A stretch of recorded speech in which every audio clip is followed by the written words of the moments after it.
oxidation and reduction both process simultaneously occur. It's called redox reaction. It means which reaction? Oxidation and reduction both are present are called a redox reaction. For example, CuSO4 plus Zn to form ZnSO4 plus Cu. In CuSO4, copper present in second state, Zn present in fresh state, then its oxidation state is 0. ZnSO4 in this zinc present in second state and copper present in 0 state in fresh state. ठीक है. In this copper goes to second state to 0 state and zinc goes to 0 state to second state. Write the half cell reaction.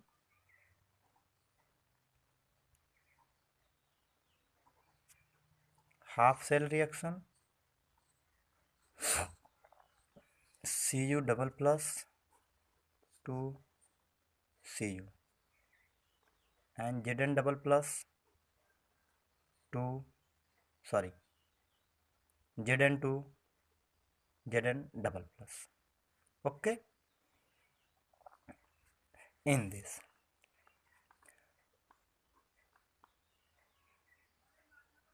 gain of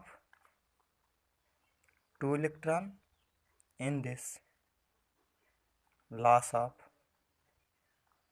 2 electron, that is it represent the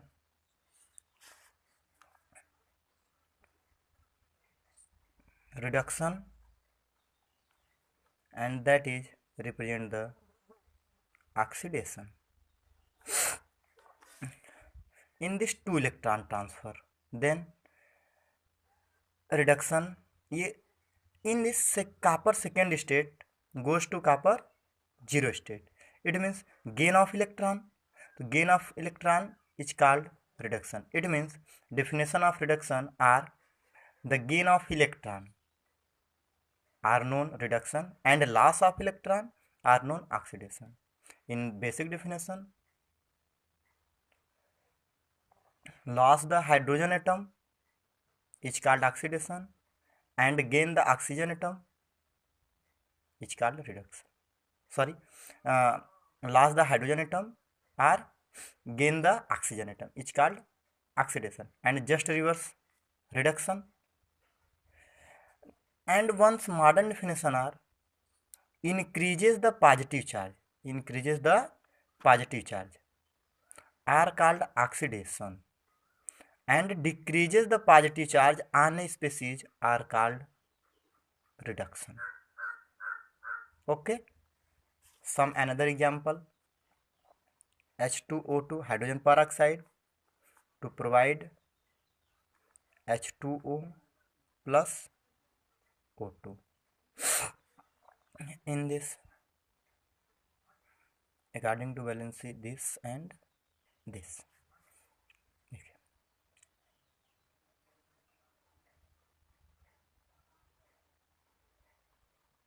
And this. In this case, oxygen have -1 oxidation state, in this -2 and in this 0. Right? Another example, so this. Let's come to the point. In redox reaction, we discuss mechanism of one electron transfer reaction. Only we discuss one electron transfer reaction. Such reaction occur by the two mechanisms. Number first, bridge or inner sphere mechanism. Second is electron transfer or outer sphere mechanism. Number first, bridge or inner sphere mechanism. Electron transfer reaction proceeding through inner sphere mechanism generally have one inert complex and other labile complex. In previous lecture, we discussed the inert and labile complexes. The complex has a coordinated ligand which capable of forming a bridge activated intermediate with labile complexes. Hence, there is known inner sphere mechanism. Do you know labile and inertness? Labile complexes are those complexes. Labile complexes are those complexes in which the easier displacement of the ligand by another ligand. But in inert complexes, the slowly displacement of the ligands from the another ligand. Let's, for example, mx. M is the central atom, x is the number of ligand, plus m is the valency form of the oxidation state, plus n. N is the another ligand, power plus n charge, small n, to form the bridging m power plus m x n power n plus, to again form one incoming to the ligand. Then central atom the lost the oxidation state, that's m के power -1, यानी एक oxidation because one ligand are attached, then the oxidation number are less, hence m power -1 plus x n power plus n plus 1 plus, यानी एक charge यहाँ से remove होगा तो एक चार्ज यहाँ पे ऐड होगा to form the product.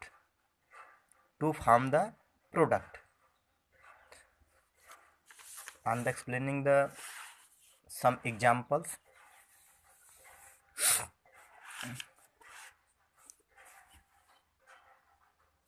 In this CuNH3 5Cl power plus 2 charge, it means pentaamine chlorido cobalt third ion.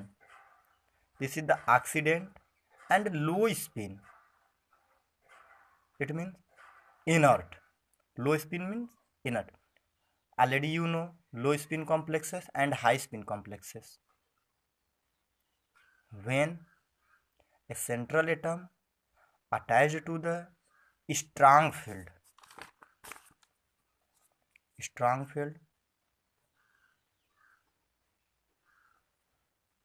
ligand such as NH3, Cn, Co, En, etc.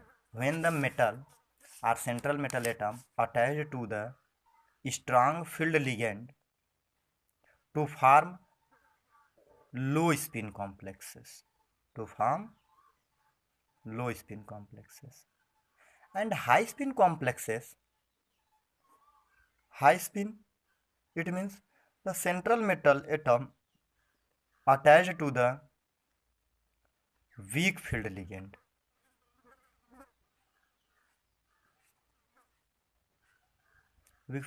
Such as fluoride, bromide, iodide, H2O, hydroxo, etc.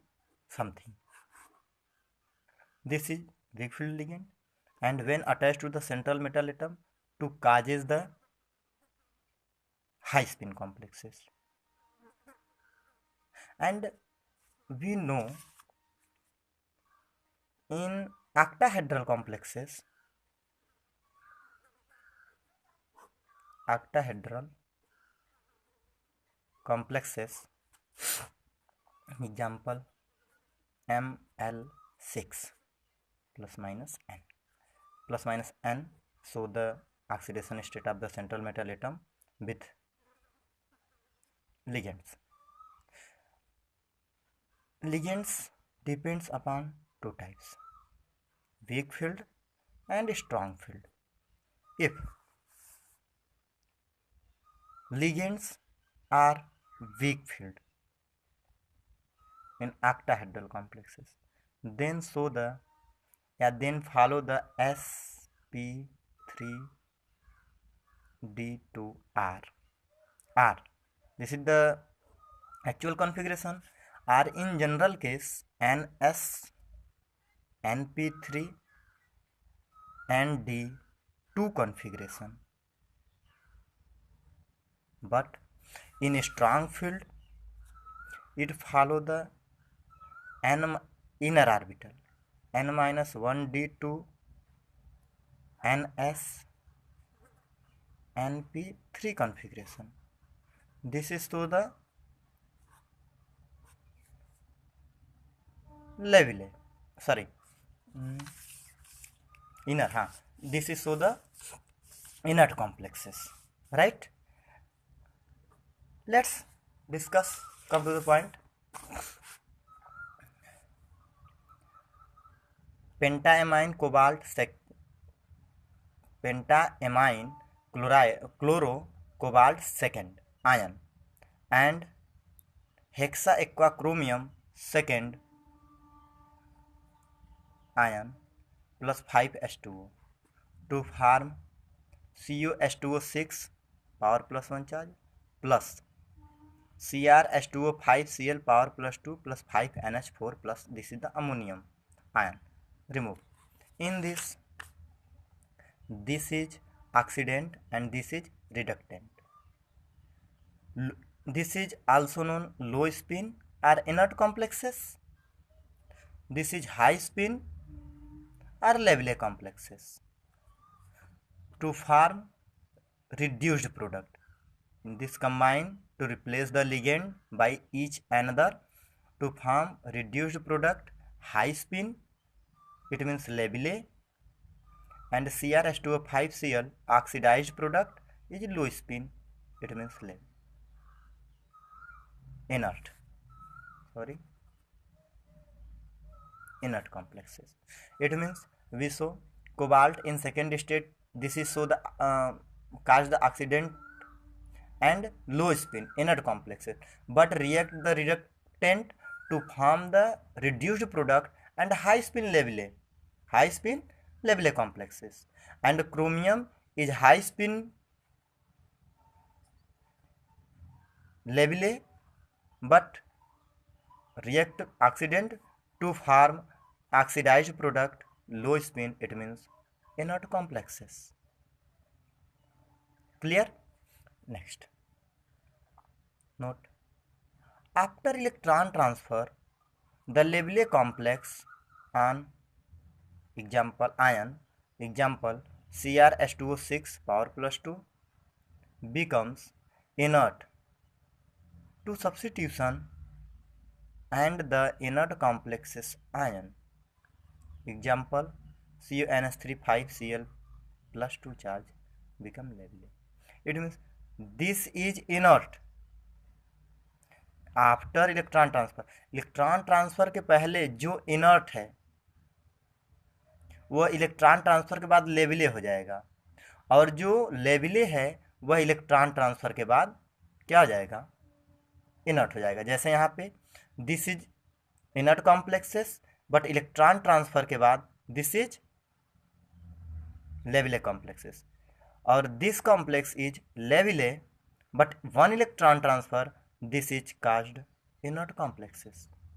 Then notes समझ में आया कि after electron transfer जो complex लेविले है वह inert हो जाएगा, और जो इनर्ट कॉम्प्लेक्सेस है वह क्या हो जाएगा, लेविले हो जाएगा. It is clear. ठीक, चलिए नेक्स्ट देखते हैं इसका। Characteristics of inner sphere mechanism. Number first, one complex should be inert and other should be लेवली। तो पहला पॉइंट क्लियर हुआ, one complex should be inert and the other complex should be लेवली। इसका मतलब वन इलेक्ट्रॉन ट्रांसफर रिएक्शन में यदि हम इनर स्फीयर मैकेनिज्म की बात करते हैं तो उसमें एक कॉम्प्लेक्स इनर्ट होना चाहिए और दूसरा लेवले होना चाहिए, ये मस्ट है। दोनों कॉम्प्लेक्स का होना मस्ट है, तभी रिडॉक्स रिएक्शन पॉसिबल होगा। अंडरस्टैंड, दोनों कॉम्प्लेक्स का होना पॉसिबल है, और यदि जब तक नहीं होंगे तब तक रिडॉक्स रिएक्शन काज ही नहीं करेगा, और जब रिडॉक्स रिएक्शन काज नहीं करेगा तो इनर स्फीयर मैकेनिज्म या इलेक्ट्रॉन ट्रांसफर ही नहीं होगा। Clear. Second, the rate of electron transfer also increases with increases in nucleophilic character of the bridging ligand. It means the rate of electron transfer also increases, यानी electron transfer increase करेगा कब, जब nucleophilic character of bridging ligand increase करेगा। इसका मतलब जब nucleophilic character of bridging ligand, जब bridging ligand का न्यूक्लियोफिलिक कैरेक्टर इंक्रीज करेगा तो इलेक्ट्रॉन ट्रांसफर रेट भी क्या होगा, इंक्रीज होगा। ओके, चल देखते हैं next. The rate of the electron transfer increases if the bridging ligand has unsaturated or conjugation in its structure. ठीक है, तो third is the rate of electron transfer. It means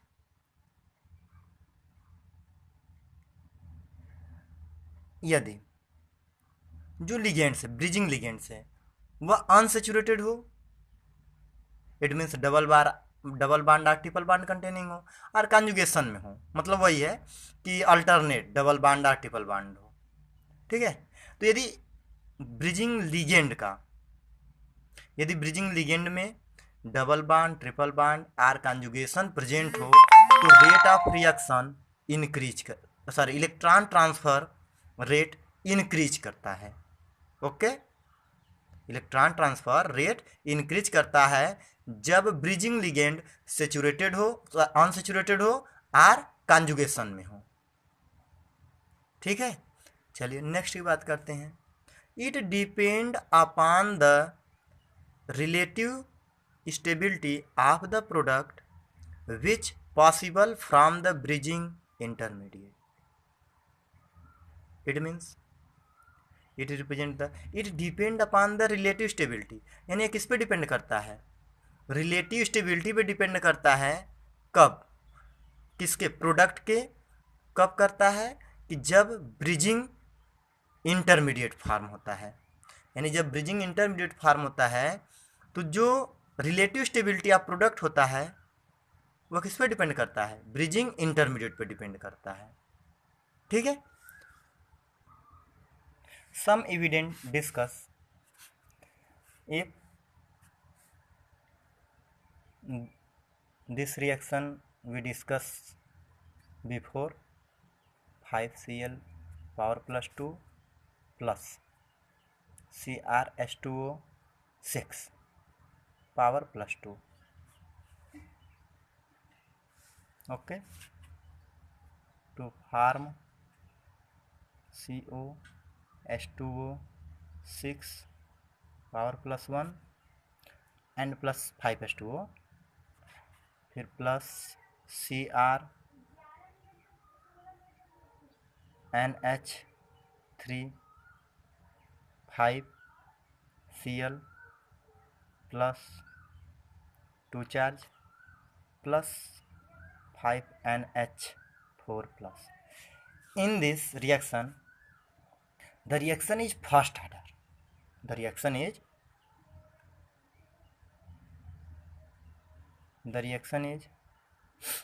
first order. First order with respect to oxidant and reductants. Okay, that is the rate of reaction. The rate of reaction क्या होगा? तो we know the rate of reaction directly proportional to the concentration of the reactant. In this and this कि CONH3 5 Cl power plus 2 plus into CrH2O6 power plus 2. Okay, it means also we write oxidant into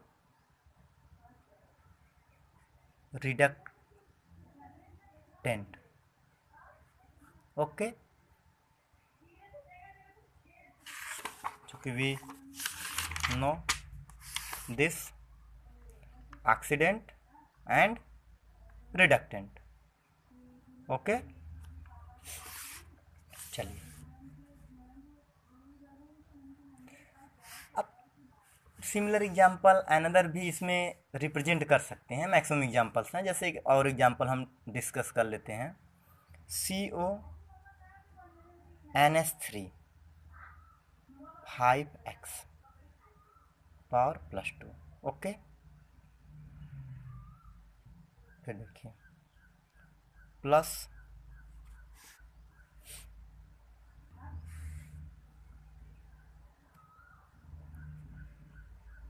CrH2O6 power plus 2 plus 3H2O to form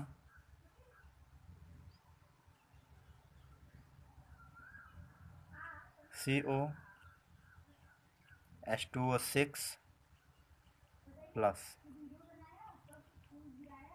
CrH2O5x power plus 2 plus 5NH4 plus. In this cobalt third state, in this cobalt second state, in this chromium second state, or in this chromium third state.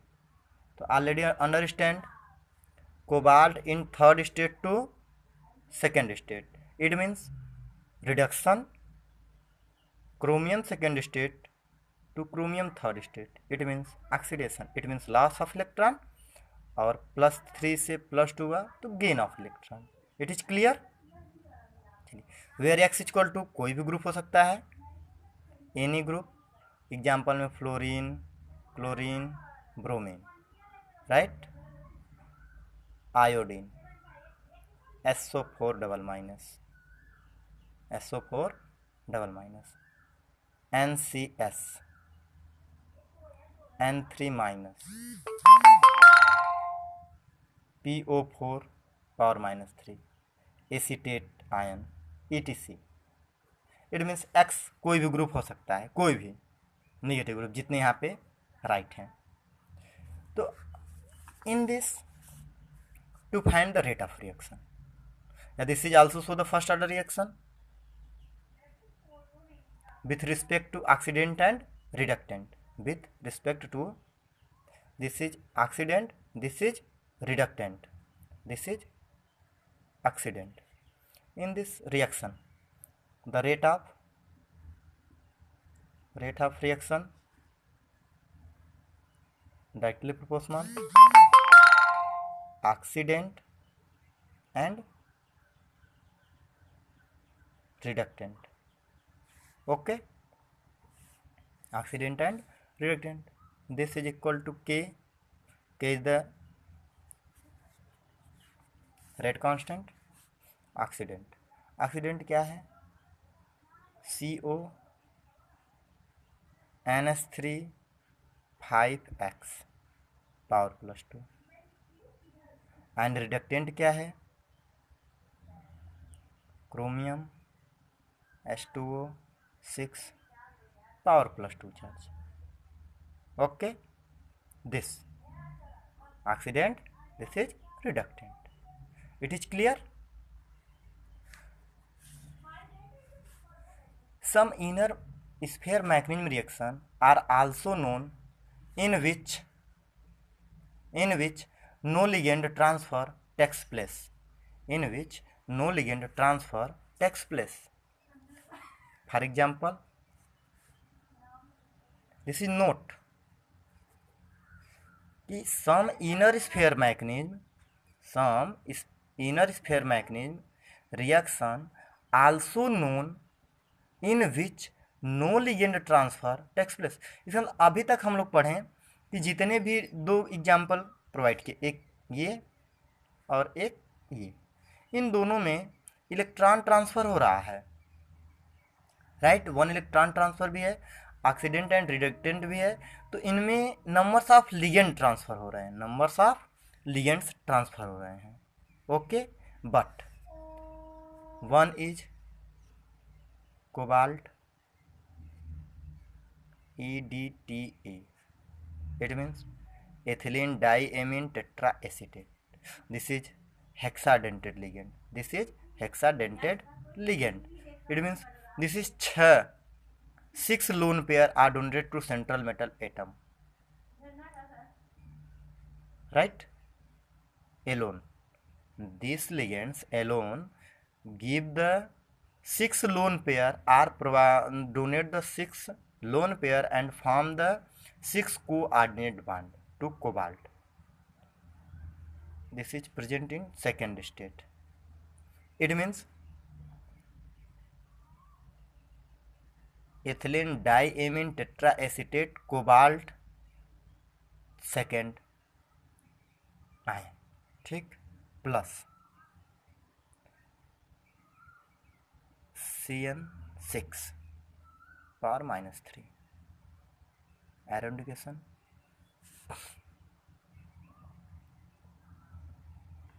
CO EDTA power -1 plus FeCN6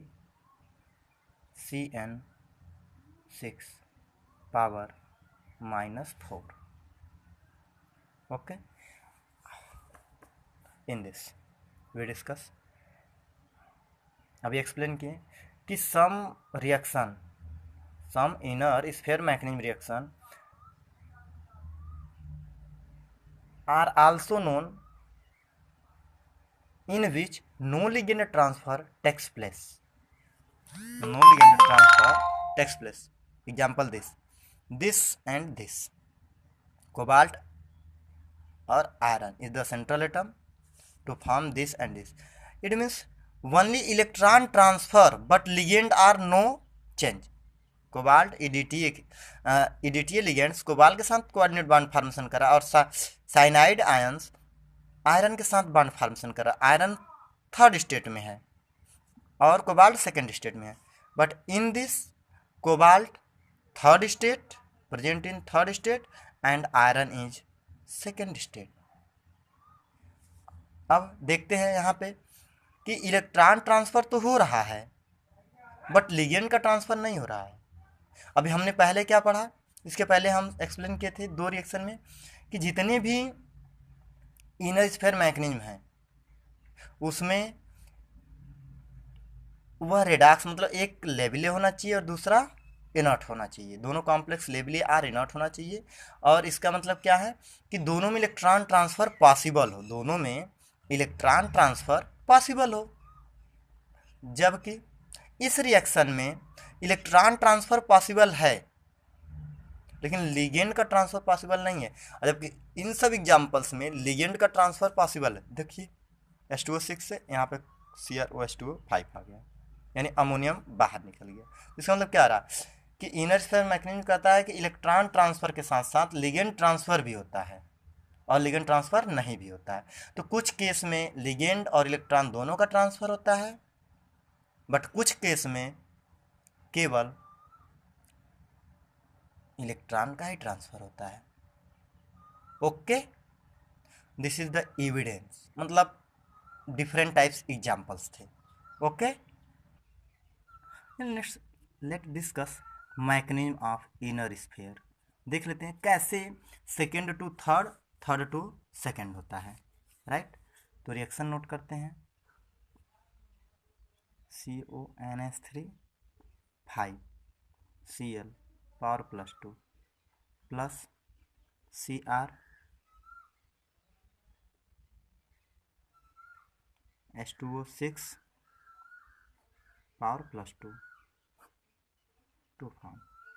H2O remove हो रहा है, जैसे reaction, अगर reaction है तो reaction का ये लिख देते हैं। चलिए देख लीजिए reaction, CONH3 5 Cl power +2 plus CrH2O6 power +2 plus 5H2O plus iron डोकेशन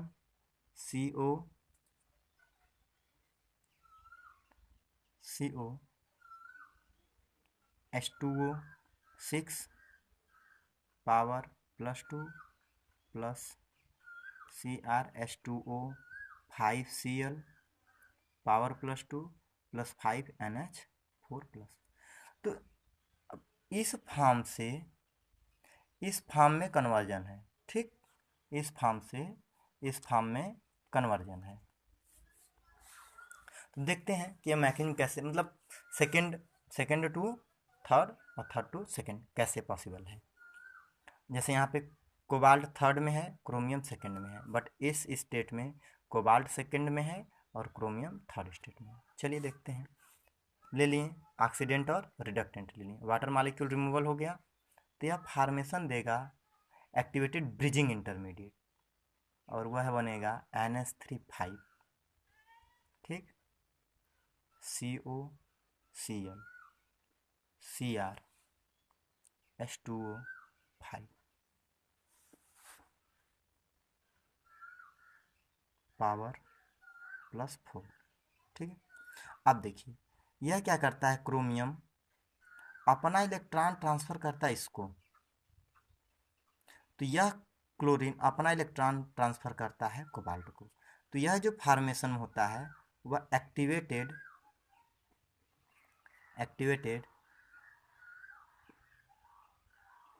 bridged intermediate first बनता है। ओके, फिर अब बात करते हैं इलेक्ट्रॉन ट्रांसफर की। चलिए फिर इलेक्ट्रॉन